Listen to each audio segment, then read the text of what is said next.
The 12th parliamentary elections in Bangladesh are concluded. Not without controversy, several media outlets said it was not a free and fair election. Bangladesh's Prime Minister Sheikh Hasina retained her place for fifth term, with the Awami League securing 75%, that is to say about 223 seats out of 298 in the parliament. And the main opposition party, as you may know, BNP, boycotted the election altogether. Now, there were ample independent candidates as well, and 61 of them obtained a seat in the parliament, and the third largest party of the country, Jatinya, got 11 seats. Now, we want to know what went on election day and speak with observers that were there. Joining me today is Terry Easley. He's a certified OSCE observer from the United States, and Volker Friedrich from Germany. Mr. Friedrich is a political analyst and founder and CEO of GBP International. I'm Nicolette DeVidar in Washington, D.C. Thanks for joining us. So good morning from Washington and good evening to Dhaka, I suppose. Let's dive right in. Since there have been quite a bit of chatter, actually, in terms of what's going on. I want to talk about observations. I want to talk about voter turnout. I want to talk about parties registered, parties participated, but then also about the election process itself. Now, first questions first. When have you both arrived in Bangladesh? Since when have you been there? Mr. Easley. Well, I got here, I believe, on the, about a week ago. I came first, and I have to leave last. As head of mission, you have to come first and be the last to leave. Okay, so you had enough time to see what Dhaka looks like normally during the week, and then also on the election day. There's people everywhere, yes. Yes. What about you, Mr. Friedrich?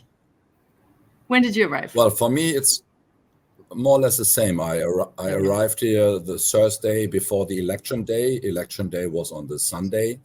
Yeah. And the interesting part to note, because I was here before in Dhaka, it's, as you know, one of the most densely populated cities in the world. But we found this place to be very quiet. And the reason was that it was a very long weekend. Because Friday, nobody working normally, and then election day as a holiday. So the streets were very quiet, and it was smooth ride with the cars and the traffic, which is very exceptional for a place like Dhaka. Yeah. Now, the numbers we got were there were 127 observers and 71 journalists. Can you confirm that? I think it was actually more than that, but yeah, that's pretty much it. I think the total number nationwide would be closer to 300.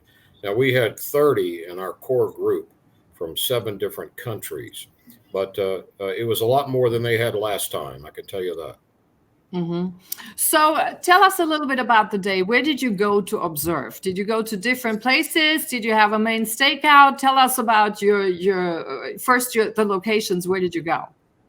Well, our team of observers was parted into individual groups of 3 teams, 3 people per team, and they went all throughout Dhaka. And on average, we visited 8 to 10 polling stations during the day, from 8 in the morning to 4 in the afternoon, until the polls were closed. They went to poll stations which were busy, others were more quiet. It varied also, of course, during the daytime, because early morning was quiet, lunchtime was quiet. And then we had stations in the afternoon in the outer parts of Dhaka, where we had a significant larger turnout of voters, which you can notice by the queues of people lining up. So it was a good mix and a good representative selection of polling stations we visited. Now, did any of those polling stations actually get like a heads up? So in terms of, were they notified when election observers were arriving, or was this really totally ad hoc?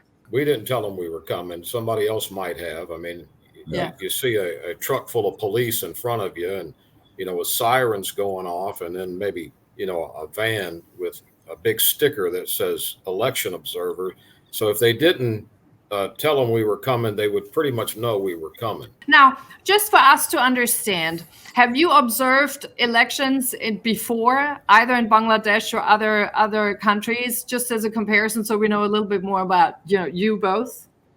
Well, I have both as an observer and as a journalist, many years of experience as a journalist, two-time Associated Press Broadcasters Board of Directors, elected by the membership, a national network news anchor in the United States, and I hosted one of the highest-rated local morning TV shows in America, and I was managing editor of CBS Radio News in Los Angeles at KFWB All News Radio.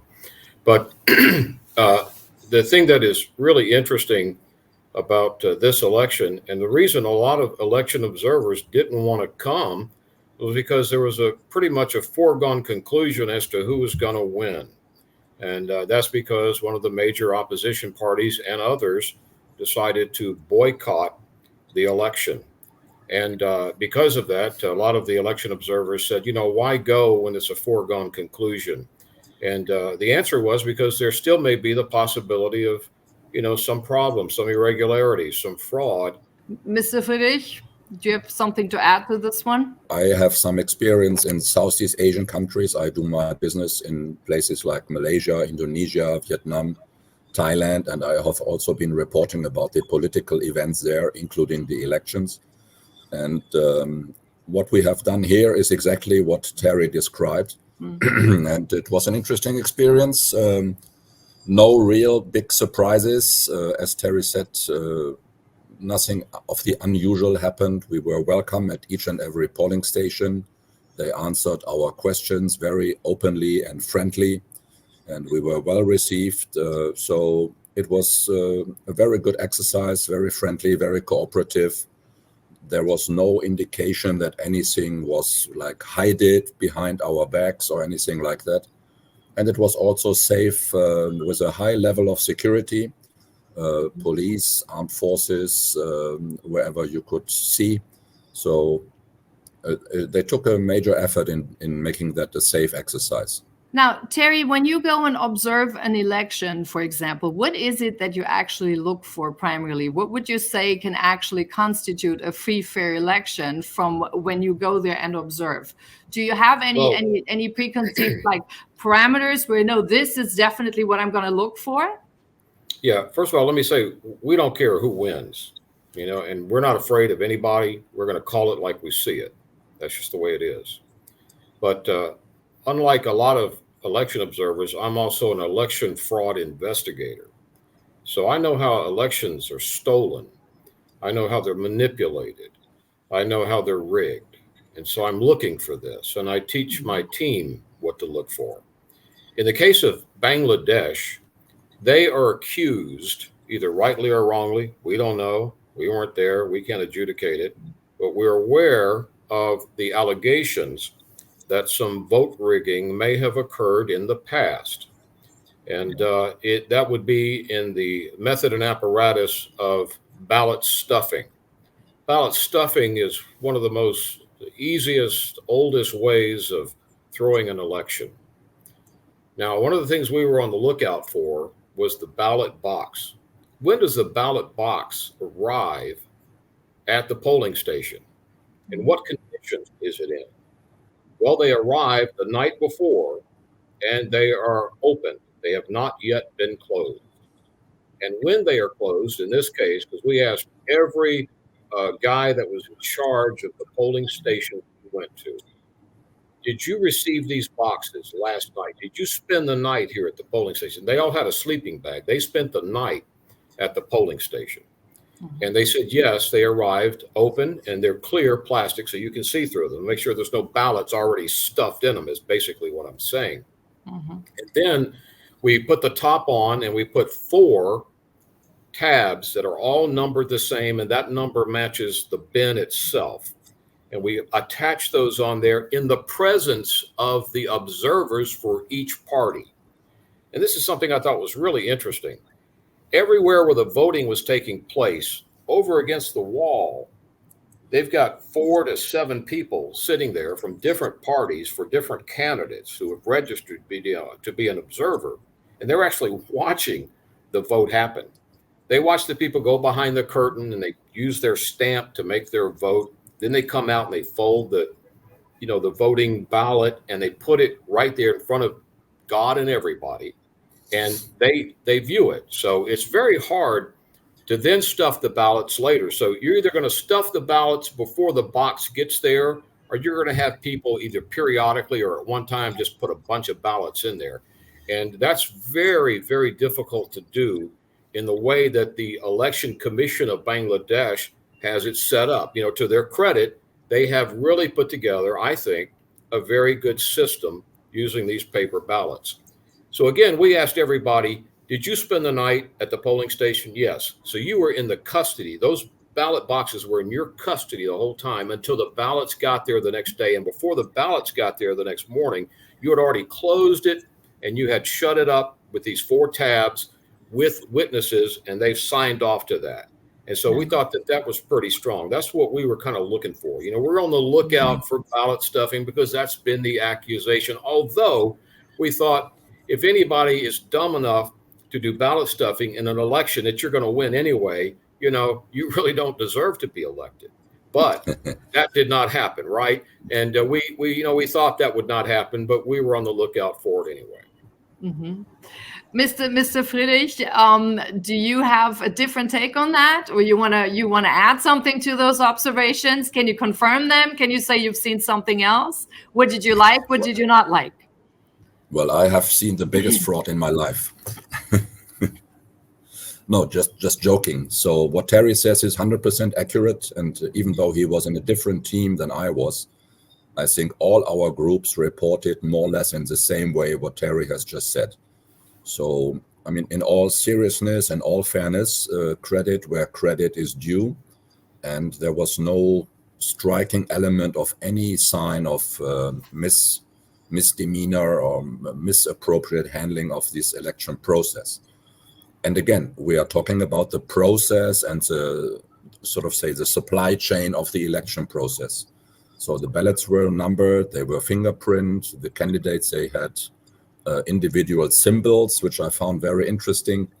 But all in all, very transparent, very much above board.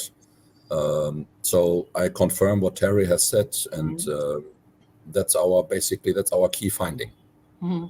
Yet the State Department said yesterday on Monday that Bangladesh didn't have free and fair elections, and they were concerned about reports on irregularities on election day. Can you say anything to that? Well, I don't think that's fair to say it that the State Department said it that way. Have you actually read the actual statement from the State Department, or are you reading press reports about people who say what the State Department says? I read quotes. Right. Well, I would encourage everyone to read the actual State Department, and not only the U.S. State Department, but the British equivalent also issued statements.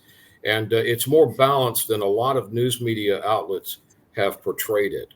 And and you know, the statements of other countries may not be as important as the way the people of Bangladesh see the election. So I think that that's a point on a curve. You know, I can't get too deep in the woods because I have to maintain a strict political neutrality and objectivity as an election observer regarding all of this. But, you know, you have to read those statements, the direct statements from the U.S. State Department and from the British to really get a little bit more of a balanced approach to it. So then I take it that the papers quoted wrongly, though they were actually putting in quotes. Well, you know, I've been over here in Bangladesh for a week, and I've been misquoted probably 30 times. You know how it works. Yeah. I think what is a very striking perception when you read all the press reports from anywhere in the world. I think the very fact that the BNP boycotted to take part in the election is one of the reasons why many people say the election was not fair and free, because there was no opposition. But this is not what we're here for to report. Our job was clearly to see whether the election as it was designed and happened was a proper and transparent process. So when people say because there was no major opposition party taking part and therefore it was not free and fair, that's a different statement than to say the election was rigged and was full of fraudulent patterns. Yeah, and I actually was going to ask you about that, because I was saying, like, does that automatically, so when there's an opposition party and they boycott an election, does that then make it automatically an unfair, unfree election? And you just said there's a very clear differentiation between observation and fact. Yes, Terry. Yeah. Whether an election is fair and free has nothing to do with participation. I think what you're talking about is it participatory. And that's a question for others to decide. But our mandate, our remit, our job was to observe and report the election as to 3 areas. Was it free? Was it fair? And was it safe? Now, it was definitely free and fair from our perspective. We have, 30 people going to 12, of these polling places each, but there's 4,300 some odd polling places all over the country. We can't be everywhere at the same time. So what we're giving you is a representative sample of what we experienced here. And in our experience, in the polling stations we went to, most of them inside Dhaka, some of them outside of Dhaka, we experienced a free, fair, and safe election on election day. Now, leading up to Election Day, I'm sad to report that there was a train fire and that 4 innocent people died in that train fire that was allegedly set by some bad actors, and several people were injured. And that's very regrettable. So not only do you have a major opposition party calling for a boycott, but you also have some 14 to 24 polling stations were torched.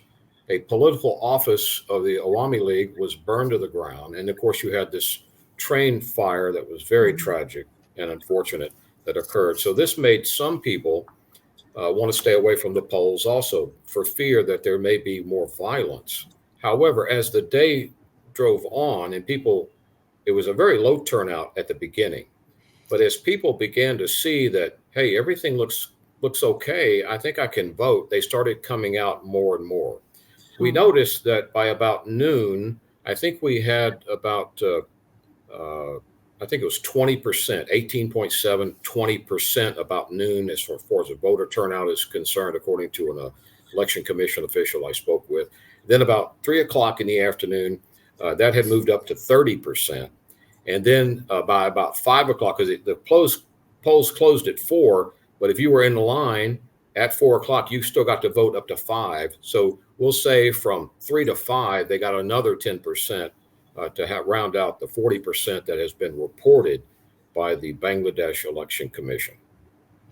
Yeah, so the low voter turnout has been mentioned as a concern, actually. And I was going to ask you, did you observe any atmosphere of fear or on the streets or an intimidation or anything that you came across in Dhaka?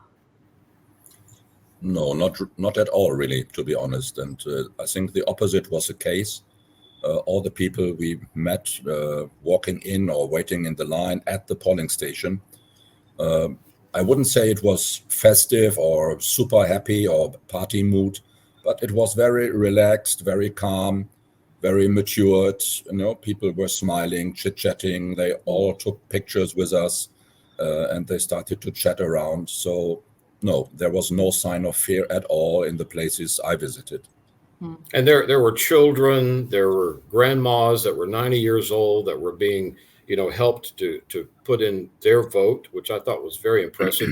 And you know who the bravest people turned out to be during Election Day in Bangladesh, in my humble opinion, were the women of Bangladesh.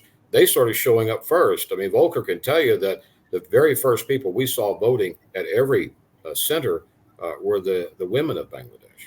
Yeah, and I got the numbers on the voter participation. So there were about 11.96 million that participated, and male and female. So male were about 6.7 and female were about 5.8 million. So it's, fairly, it's up there.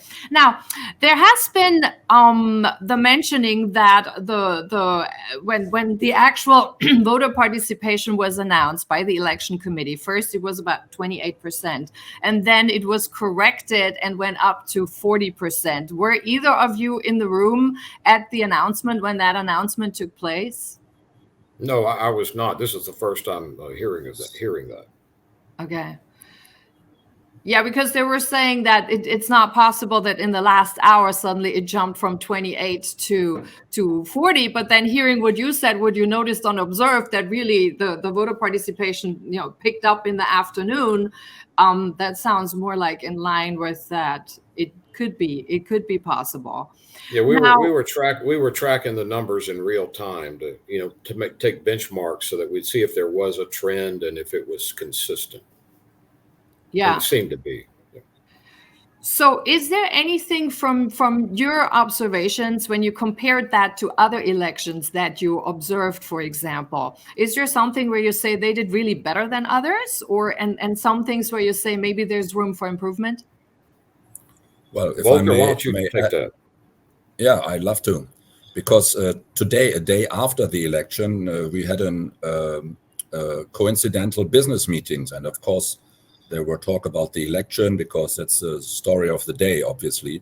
Mm-hmm. And one gentleman was very proud. He showed me his iPhone, and he showed me an app developed by the election committee, which was very striking because that app has everything.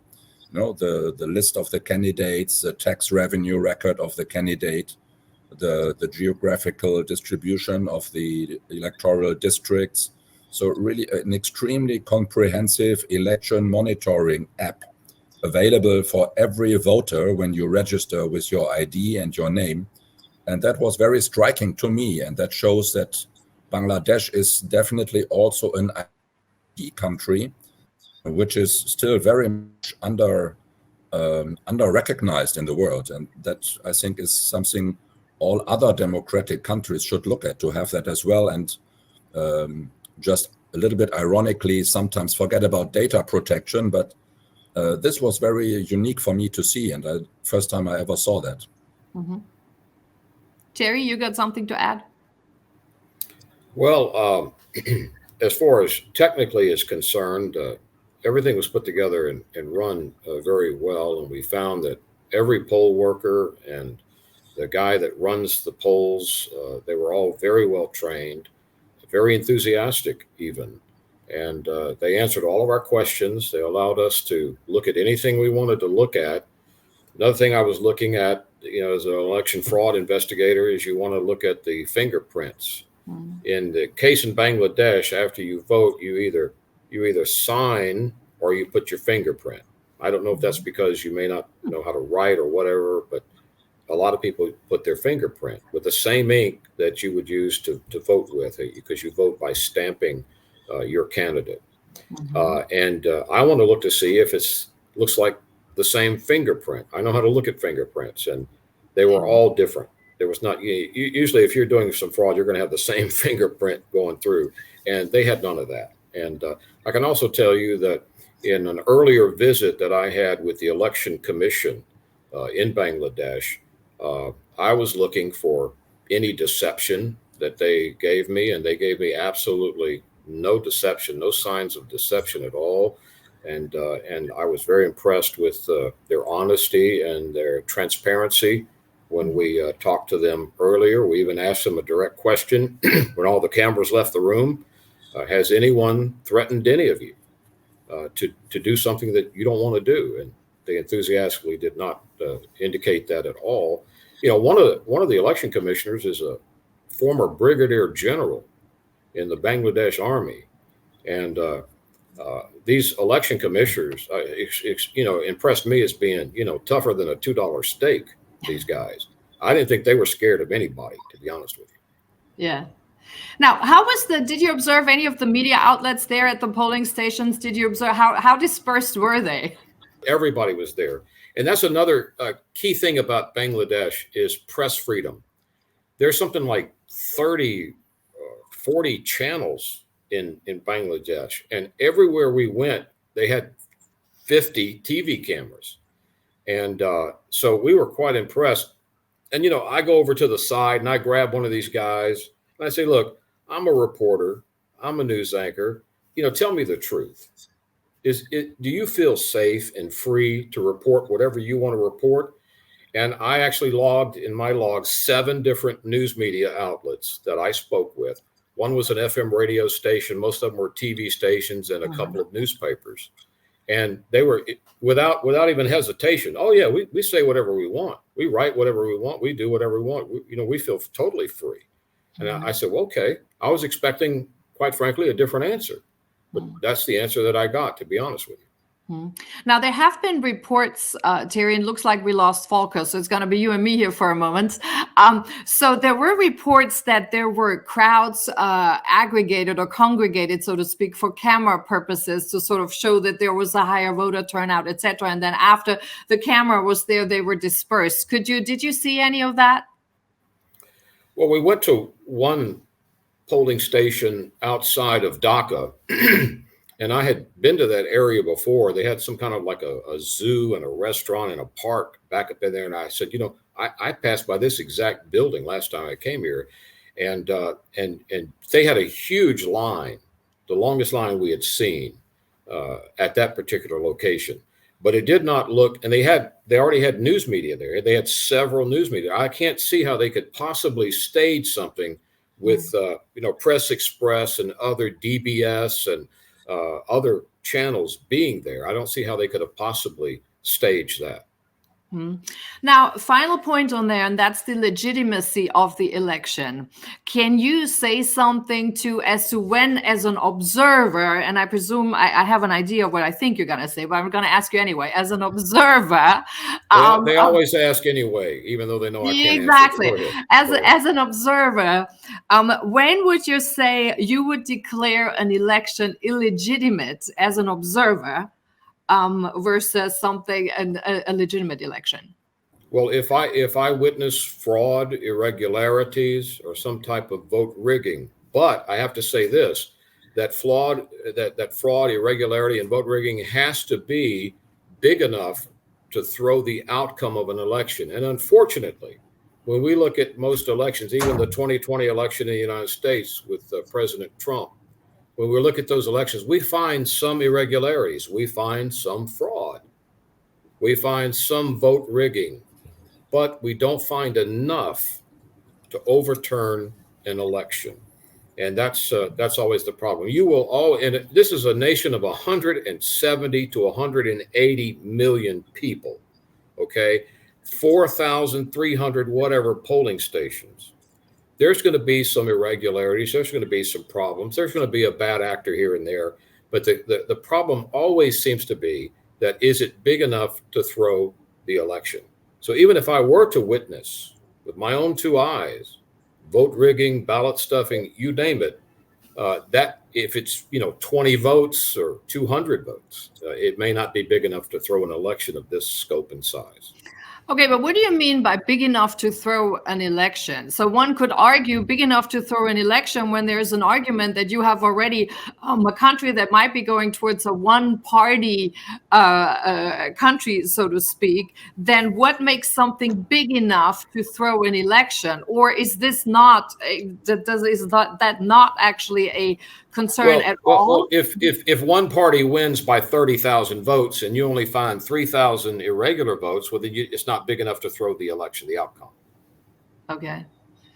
That's actually a pretty concerning thing, I think, for a lot of people who have no idea how these elections really go. Like, it seems like, so what's voter rigging and what's big enough? Because I think most people who are also our listeners, they kind of think that it should be exactly all counted. But there's a certain part, what I'm hearing is there's always a little bit that's irregular. Well, I was also concerned about what we call a MIM attack, a man-in-the-middle attack, when you have electronic voting systems.